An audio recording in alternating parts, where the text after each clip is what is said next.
नमस्कार। आप देख रहे हैं बिस्तक का खास शो। और स्टॉक मार्केट में आज के सत्र में कोहराम है। भयंकर बिकवाली की चपेट में आ गया बाजार। क्यों? क्योंकि कच्चे तेल की कीमतें एकदम से ऊपर चली गई और उससे नर्वसनेस पैदा हो गई। अब कुछ छोटा मोटा ऊपर जाए तो बात करें भी भैया, जब 26% ऊपर, 29% ऊपर ऐसे आपको दिखाई दे अगर कच्चे तेल की कीमतें, तो हाहाकार तो मचना तय था। और आज सुबह ना स्टॉक मार्केट में जो ट्रेड करते हैं उनकी हिम्मत नहीं पड़ रही थी कि किसी तरीके से बाजार को छुओ। लेकिन अब क्या करें? अब इस स्थिति से कैसे निपटें? और क्या बाजार में यहाँ पर अब बॉटम बन जाएगा या फिर और भयंकर बिकवाली की चपेट में आ जाएगा बाजार? इस पर बात करने के लिए इंडियन ट्रेड कैपिटल के ग्रुप चेयरमैन सुदीप बंदोपाध्याय जी मेरे को ज्वाइन कर रहे हैं। सुदीप जी नमस्कार। बहुत बहुत नमस्कार। शुक्रिया सर बिस्तक को समय थैंक देने यू के लिए। रजत। और हमने आज आपको जाने नहीं दिया सर, हमने पकड़ लिया आपको। हमने कहा सर बचाओ किसी तरीके। मेरे को पता है कि आज आपके कमिटमेंट्स बहुत ज्यादा हैं और आप अपने ऑफिस से नहीं कर रहे हो ये वाला शो। लेकिन अब इस स्थिति में बताओ, अगर आपसे सवाल ना पूछे तो फिर क्या कैसे चलेगा? ये किया क्या ये डोनाल्ड ट्रंप ने? ये पंगे ले लिए मिडिल ईस्ट के साथ और ईरान झुकने को तैयार नहीं हो रहा और उसका खामियाजा पूरे दुनिया भर को उठाना पड़ रहा है और तेल की कीमतें उबाल मार रही हैं। आपका क्या टेक है इस पूरे जो घटनाक्रम के ऊपर भी? देखिए, ईरान रजत वेनेजुएला नहीं है। ईरान एक एस्टैब्लिश्ड कंट्री है जिनका एक लंबा हिस्ट्री है। इनके पास आर्मी है, एयरफोर्स है, नेवी है। और एक कोई भी सेल्फ रिस्पेक्टिंग नेशन, जितना भी देश के अंदर प्रॉब्लम हो, अ, ऐसे तो हार नहीं मान लेता है। और शायद यूएस ने भी यही एक्सपेक्ट किया था कुछ हद तक, क्योंकि अगर पिछले हफ्ते आपने डोनाल्ड ट्रंप साहब के बयान पे ध्यान दिया होगा, वो भी कह रहे हैं कि 3-4 हफ्ता चलेगा ये। अब तो सिर्फ दूसरा हफ्ता चालू हुआ है। तो हम लोगों को इस परिस्थिति से मुकाबला करने के लिए तैयार रहना पड़ेगा। और देखिए, ईरान के पास ऑप्शन क्या है? कुछ भी करे तो उनको तो ऑयल इंफ्रास्ट्रक्चर पे हानि करना पड़ेगा, और वही होगा। और एग्जैक्टली वही हो रहा है। हॉर्मुज स्ट्रेट की बात करें या US interest gulf, other gulf nation पे बात करें, ये सारे ऑयल एक्सपोर्टिंग नेशंस हैं। और यहाँ पे कोई भी डिस्टरबेंस होगा तो ऑयल प्रोडक्शन में, ऑयल एंड गैस प्रोडक्शन में प्रॉब्लम आ जाता है। और इसी का नतीजा हम ऑयल प्राइसेस में देख रहे हैं। आ, मुझे लगता है कि ये जो 30% के आसपास लगभग जो प्राइस अचानक बढ़ गया था, ये थोड़ा ओवर रिएक्शन है। इतना ओवर रिएक्शन शायद सस्टेन नहीं करेगा। थोड़ा बहुत ऊपर लेवल पे आप अगर कमोडिटी के तौर पे बात कर रहे हो तो प्रॉफिट बुकिंग देखने को भी मिला है। और थोड़ा बहुत प्राइस कूल डाउन हुआ है मार्केट में भी, थोड़ा बहुत सुबह के कंपैरिजन में रिकवरी आया है। मैं ये मानता हूं कि सुबह का रिएक्शन थोड़ा ओवरडन था, उसमें थोड़ा करेक्शन इसीलिए आया है, सुधार आया है। और आने वाले 1-2 हफ्ते जब तक ये प्रॉब्लम खत्म नहीं होता है, जब तक ये युद्ध विराम नहीं हो जाता है, तब तक अनिश्चयता मार्केट में रहेगा। और तरह तरह के न्यूज फ्लोज आते रहेंगे उसके साथ। उतार चढ़ाव मार्केट में, कमोडिटी मार्केट में और इक्विटी मार्केट में देखने को मिलेगा। तो वोलाटिलिटी के लिए तैयार रहना पड़ेगा। ओवरऑल ग्लोबल इकोनॉमी के लिए, इंडियन इकोनॉमी के लिए ये सही नहीं है। इसमें तो डैमेज तो जरूर हो रहा है इकोनॉमी में, और इकोनॉमिक ग्रोथ में भी प्रॉब्लम होगा, दुनिया भर के इकोनॉमिक ग्रोथ में प्रॉब्लम होगा। और इसके लिए तैयार रहना पड़ेगा हम लोग। सर पर तैयार तो कोई है ही नहीं। हमको एक्सपेक्ट ही नहीं था ये सब हो जाएगा। हम तो ट्रेड डील की बातें नहीं कर रहे थे, बताओ, फरवरी के स्टार्ट में कि ट्रेड बजट आया, बजट के बाद फिर वो डोनाल्ड ट्रंप ने बहुत अच्छा अच्छा बोल दिया ट्रेड डील के ऊपर। तो हम तो उसी के चक्कर में रह गए। हमको पता ही नहीं था कि वो उनके मन में क्या था। ये अचानक से ईरान के प्रति, उसके बाद वेनेजुएला, पता नहीं क्या क्या कर गए एक महीने में। हम पॉजिटिव पॉजिटिव देख रहे थे, लेकिन उसके बाद ये नहीं पता ना कि ट्रंप की अगली चाल क्या होगी। अभी थोड़े दिनों पहले उन्होंने हमको रशिया से रोका था तेल लेने से। उसके बाद बहुत अच्छे प्रधानमंत्री मोदी मेरे बड़े अच्छे दोस्त हैं भैया। इस बार अगर उन्होंने लिख दिया ना प्रधानमंत्री मोदी जी मेरे बड़े अच्छे दोस्त हैं, और उसके बाद स्टॉक मार्केट उस पर रिएक्ट कर गया एकदम से ऊपर, तो मैं समझ जाऊंगा कि भाई ये फिर से कोई चाल चलेंगे। तो इस समय तो ऐसा हो गया है। अब उन्होंने कर दिया जो उनको करना था। अब ये युद्ध आपको जल्दी खत्म होता नजर आता है या फिर ये क्रूड का भाव जो 120 119 पहुंच गया ये और ऊपर जाएगा? ये बहुत ज्यादा ऊपर तो नहीं जाएगा, क्योंकि 120 के आसपास पीक हो जाता है क्रूड का। और मुझे तो नहीं लगता इसके ऊपर जाएगा। मुझे लगता है 100 के आसपास क्रूड हॉवर करेगा जब तक ये युद्ध विराम नहीं हो जाता है। वो भी अच्छा नहीं है इंडिया के लिए, वो भी अच्छा नहीं है ग्लोबल इकोनॉमी के लिए। पर 120 वगैरह अनसस्टेनेबल लेवल है वैल्यूएशन का। वो सस्टेन नहीं करेगा, उससे नीचे आएगा। आ, आ, और एक चीज मैं रजत जी बताना चाहूंगा, आपके आपसे बातचीत होता रहता है। जब हम पिछली बार भी एक बार मेरे ख्याल से 2-3 हफ्ता पहले या 4 हफ्ता पहले बात कर रहे थे, मैंने एक चीज आपको बताया था। हमारे जो यूएस के मार्केट वाले मित्र हैं, वो कहते हैं कि आप लोग तैयार होके रहो, 4 साल ऐसा चलेगा, जब तक ट्रम्प साहब है तब तक ये सब चलता रहेगा। और ये uncertainty, volatility, he thrives in that. तो उनके लिए तो ये मामूली चीज है, वो ये सब चालू रखेंगे।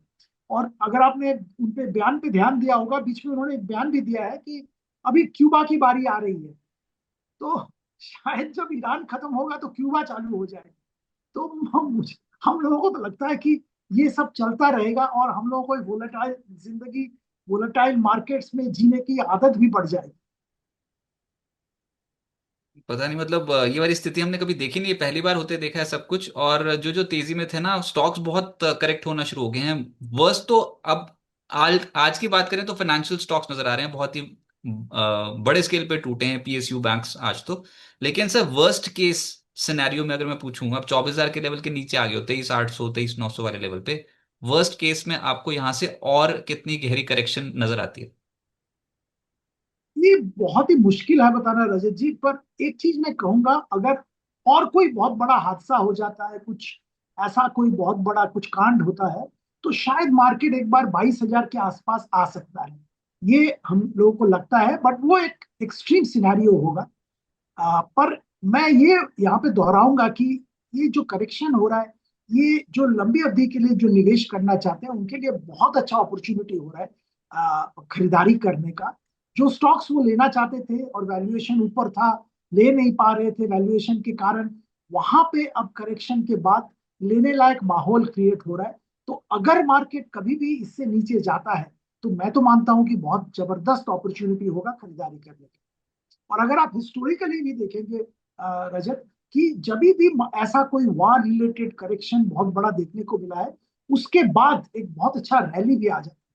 तो लिमिटेड पर्पस में अगर आप मार्केट की बात करें, तो मुझे तो लगता है कि अच्छा अपॉर्चुनिटी बन रहा है लेने का।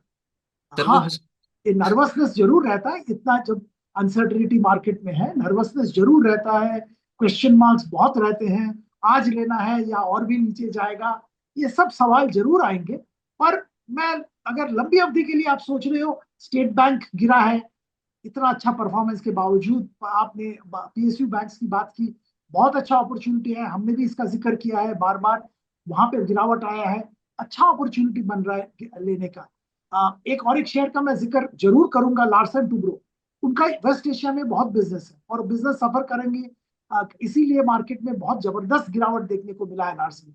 पर फैंटास्टिक कंपनी, ये एक बहुत अच्छा अपॉर्चुनिटी है लार्सन खरीदने के लिए, मैं तो ये मानता हूँ।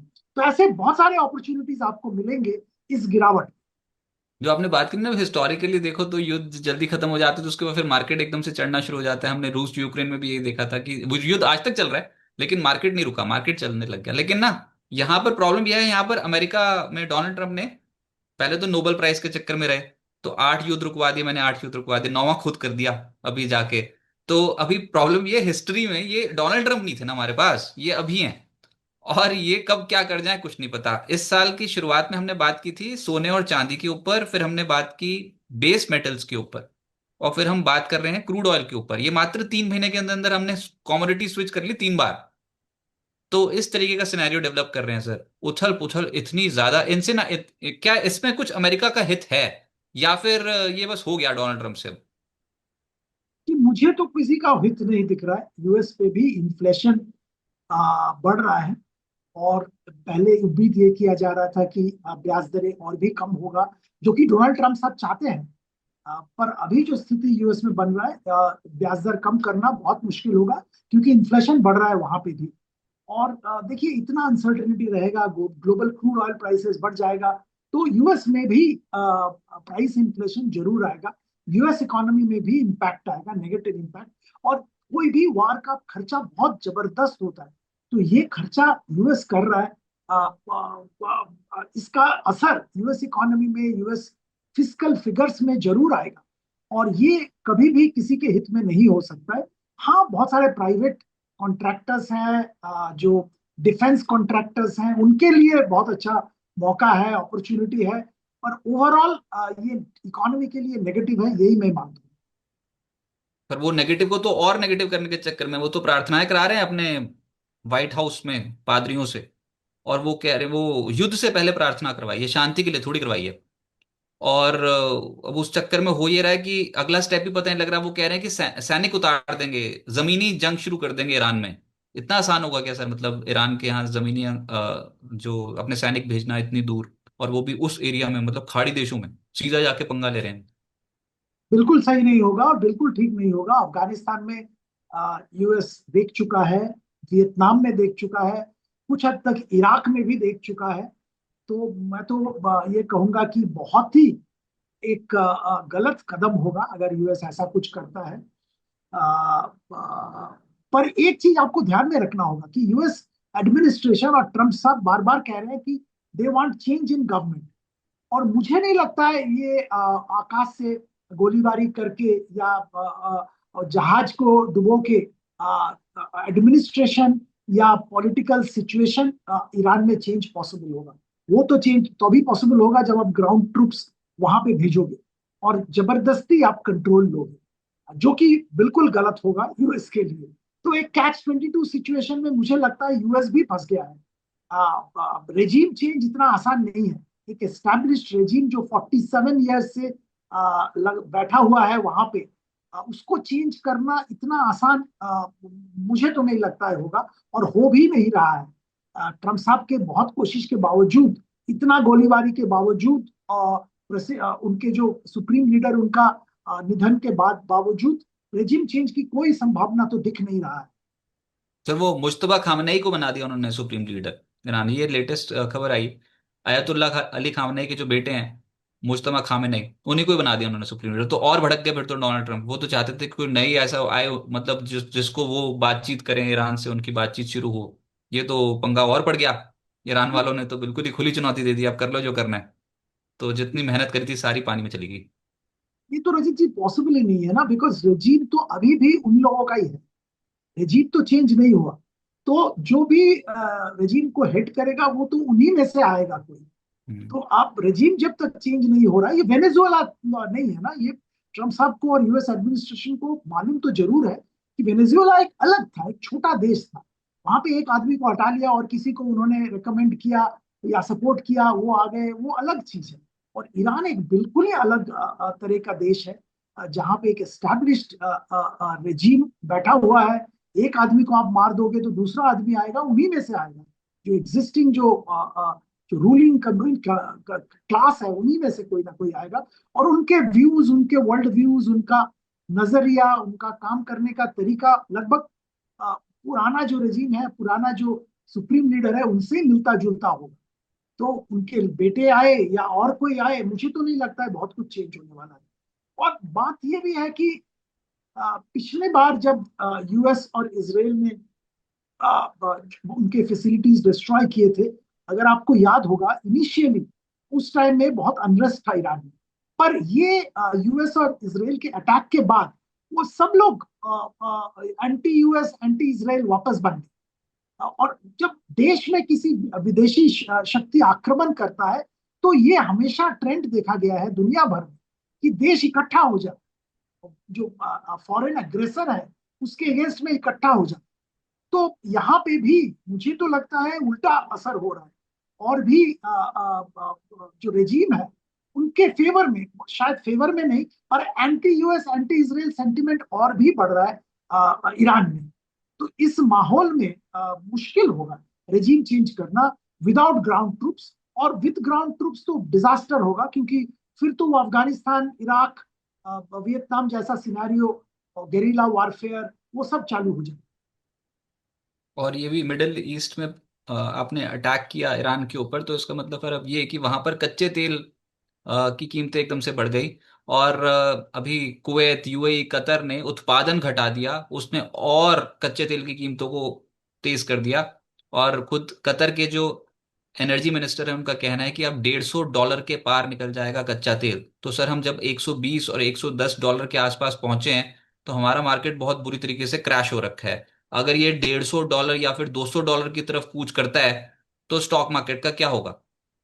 बहुत ही बुरा हाल होगा, क्योंकि आई थिंक सबसे ज्यादा प्रॉब्लम इंडिया और चाइना को होगा, क्योंकि ये दो देश, इंडिया तो 85% ऑफ क्रूड इज इम्पोर्टेड, और क्रूड का प्राइस अगर $150 हो जाता है तो वो तो भयंकर होगा।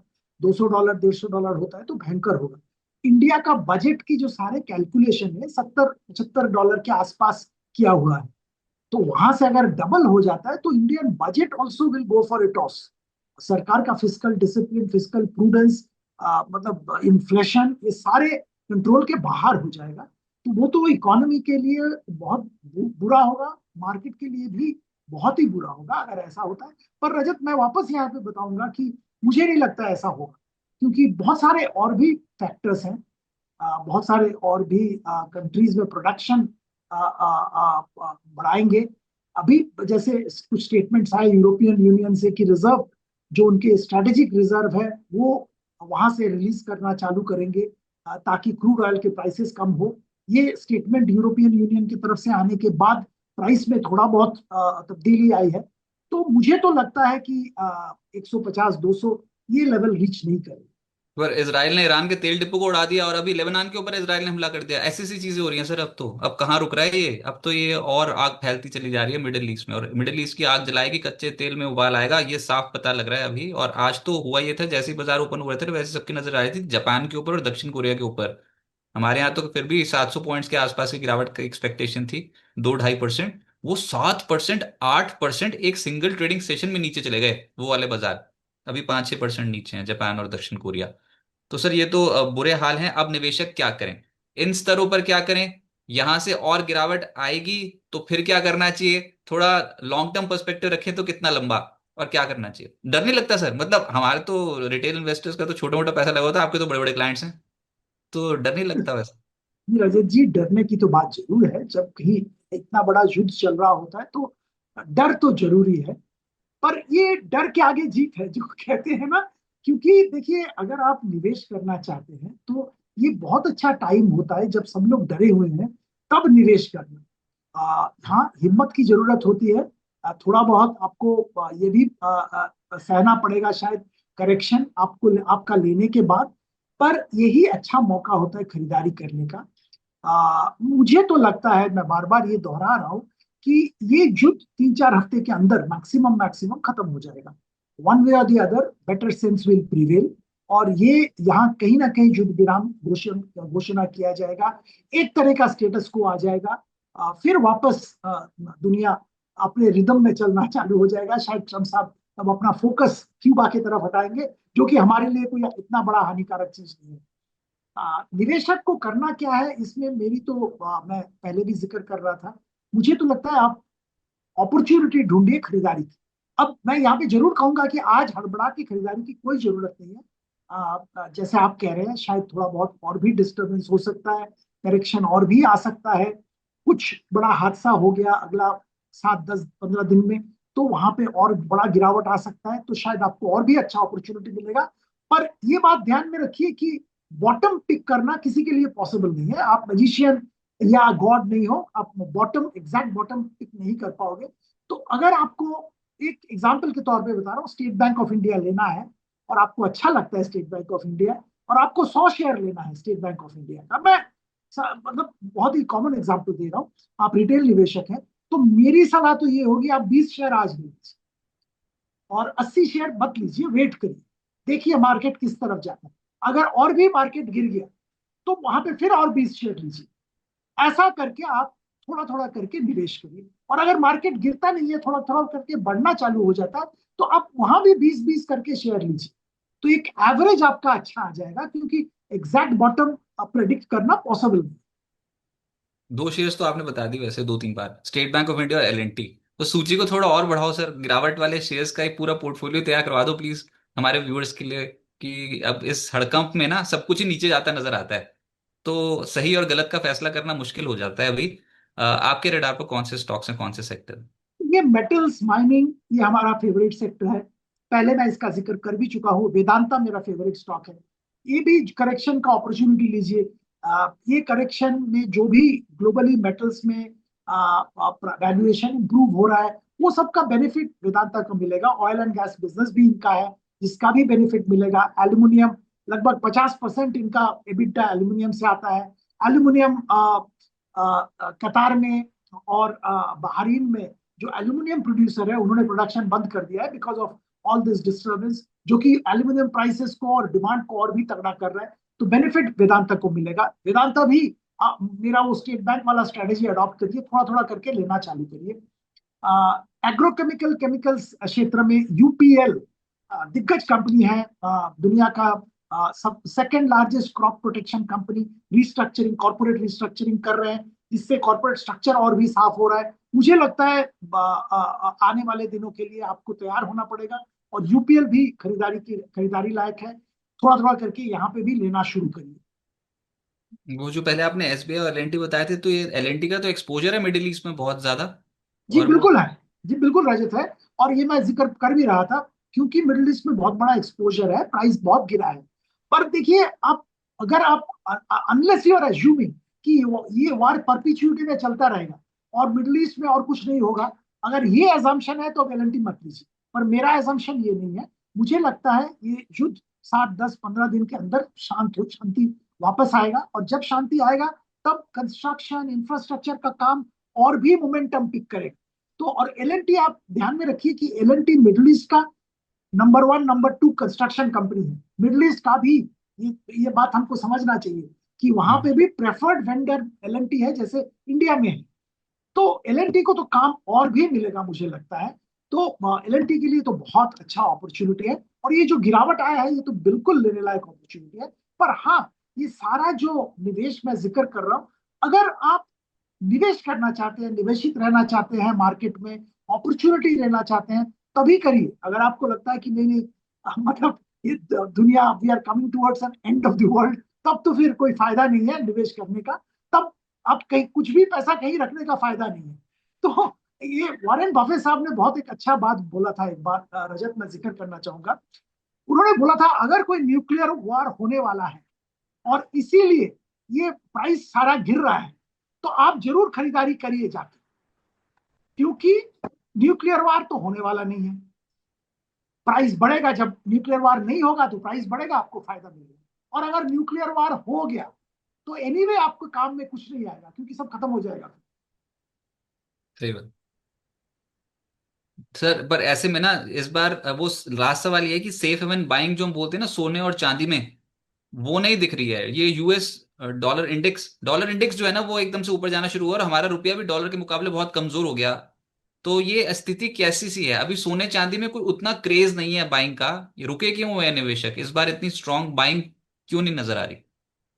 दो कारण मुझे लगता है। एक तो सोना चांदी वैसे भी बहुत बड़ा था, तो थोड़ा बहुत कूल ऑफ नेसेसरी था। मुझे लगता है टेक्निकली भी और फंडामेंटली भी कूल ऑफ जरूरी था। दूसरा, मुझे लगता है इतना बड़ा अनिश्चयता दुनिया भर में आ गया है, और इसमें सबसे ज्यादा सोना चांदी का खरीदारी सेंट्रल बैंक्स कर रहे थे, दुनिया भर के सेंट्रल बैंक्स कर रहे थे। वो भी थोड़ा रुके हुए हैं, ये वार स्थिति को एग्जामिन कर रहे हैं। रिटेल निवेशक तो जो जो कर रहे थे वो कर ही रहे हैं, पर ग्लोबल जो बड़े इन्वेस्टर्स थे, central banks, funds, hedge funds, वो थोड़ा रुके हुए हैं। वो भी स्थिति को एग्जामिन कर रहे हैं। इसीलिए मुझे लगता है गोल्ड सिल्वर के प्राइसेस में बहुत ज्यादा अपस्विंग देखने को नहीं मिला, in spite of this war. और जिन जो 2024 2025 के स्टॉक मार्केट में फंसे हुए इन्वेस्टर्स, जिनका दर्द तो खत्म ही होने को नहीं आ रहा, तो वो क्या करें अब ऐसी स्थिति में? उनको भी यहीं से शुरू कर देना चाहिए, पुराना जो पैसा लगाया वो भूल जाएं। ये भूलने की बात नहीं है रजत, पर अगर उनके पास लिक्विडिटी है तो मुझे तो लगता है अच्छे स्टॉक्स में एवरेज करना चाहिए उनको। जरूर एवरेज करना चाहिए, क्योंकि उनके जो खरीदारी का लेवल है वहां से मुझे लगता है बहुत गिरावट देखने को मिला है उनको। तो अच्छे स्टॉक्स में एवरेज जरूर करना चाहिए। मैं 4-5 स्टॉक्स का तो मैंने अभी जिक्र किया। अगर ये स्टॉक्स आपके पास है, क्या प्रॉब्लम है? आप कुछ सोच समझ के, कन्विंस होके शेयर में खरीदारी की थी, और वो लॉजिक अभी भी बरकरार है। State bank of India, India का सबसे बड़ा बैंक है, परफॉर्मेंस कंटिन्यूअसली इंप्रूव हो रहा है, पिछले क्वार्टर में भी जबरदस्त परफॉर्मेंस दिखाया है। तो कोई दिक्कत नहीं है। Nothing has change for SBI, nothing has change for UPL, nothing has change for Vedanta. हाँ, आर्सन टुब्रो का वेस्ट एशिया के प्रोजेक्ट्स में अभी नेचुरली कामकाज शायद स्लो हो गया है, बंद हो गया है। बाकी कंपनीज में कोई चेंज नहीं है, तो आप क्यों नहीं खरीदोगे जब वही 20-30% डिस्काउंट पे मिल रहा है आपको? तो आपको तो एवरेज करना चाहिए, मैं ये मानता और ट्रम्प तो वैसे ही बोल चुके हैं कि छोटी कीमत तो चुकानी पड़ेगी। तो ये छोटी कीमत बहुत भारी पड़ रही है इस बार, स्टॉक मार्केट में बिकवाली ज्यादा हो गई। बहुत शुक्रिया सुदीप जी आपका हमारे साथ जुड़ने के लिए हूँ। थैंक यू, और इस थैंक यू, अहम दिन थैंक यू। दस्तक का साथ देने के लिए। Thank you.